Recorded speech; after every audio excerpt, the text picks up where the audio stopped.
Hello everybody, my name is Nick Grokowski, and today I'm going to be taking you on a tour of a fishing trip that my son and I had gone on about 3 years ago down to the Florida Keys and the Florida Bay. Our first stop on the trip was our campsite. We had driven down to the campsite from our house, which is about 3 hours north of here, and what was really cool about the site was we were right on the water, and at nighttime the light pollution was very low, so we had a great view of the stars above when we took the rain fly off. And what was even cooler than that was we could just see all the squalls coming in from the ocean, which was really neat. We had a great time. And we started our next day off by meeting our fishing guide over at his dock. And basically we went over there and we helped him get all of his gear loaded up on the boat. And very soon after that we were off and ready to go fishing. This is our guide. His name is Rick Kilgore. And if you click on the link, you can go to his website. So our first stop was out in the middle of the Florida Bay, and Captain Rick, he was taking us out there, and he spotted a tailing bonnethead shark, which is a sign that there are bonefish in the area, which if you're not familiar with bone fishing, it's a very prized sport fish because of the way that they fight when you catch them. Unfortunately, we didn't catch any bonefish, but my son did end up catching a small lemon shark, which is a lot of fun. Couldn't believe how strong sharks are when you actually catch one on the end of the line and bring it in. The next stop we made was a small fishing hole right nearby that was just loaded with snapper.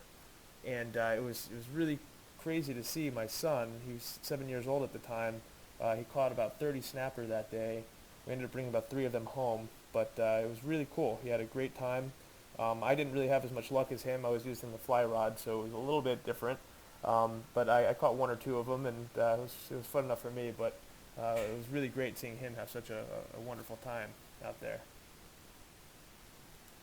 So after the yellowtail snapper fishing, the next plan was to go out to the mud flats a little further west and try and catch some large shark.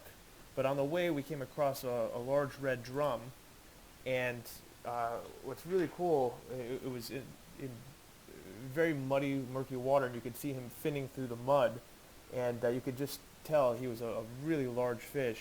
Unfortunately, I didn't have much luck in casting to him because he was a little far off, but it would have been a cool fish to have brought in, but we had to just move on from there. And it's a little video I have if you want to check it out when you have a moment. It's a little bit about red fishing in the Florida Bay. Alright, so next up, we went over to the mud flats, and what we did here in the mud flats was Captain Rick had a large barracuda that he had caught the day before that he used as chum, and he hung it overboard, and we just waited, and we had a couple of really large tarpon come by, but the plan was to try and catch some shark for my little guy Nicholas here, and he ended up catching a total of 3, I'd say about 3 to 5 foot lemon shark, and we had a bull shark come, but we didn't end up catching him. So it was a lot of fun. I had a blast doing that.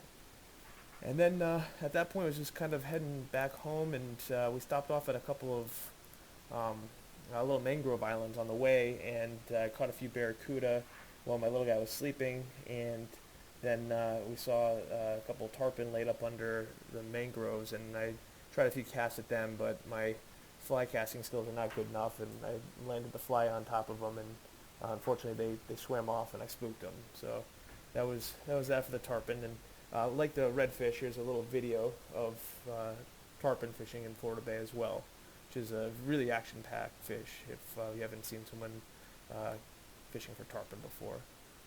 And then to end the day, we ended up at a local restaurant here. We got some fish sandwiches and cold drinks and relaxed. And unfortunately, my little guy Nicholas got sunburn, but no matter how much sunscreen we put on him, he always ends up getting burned. So it's unfortunate, but I think it was well worth it for such an adventurous trip for the 2 of us.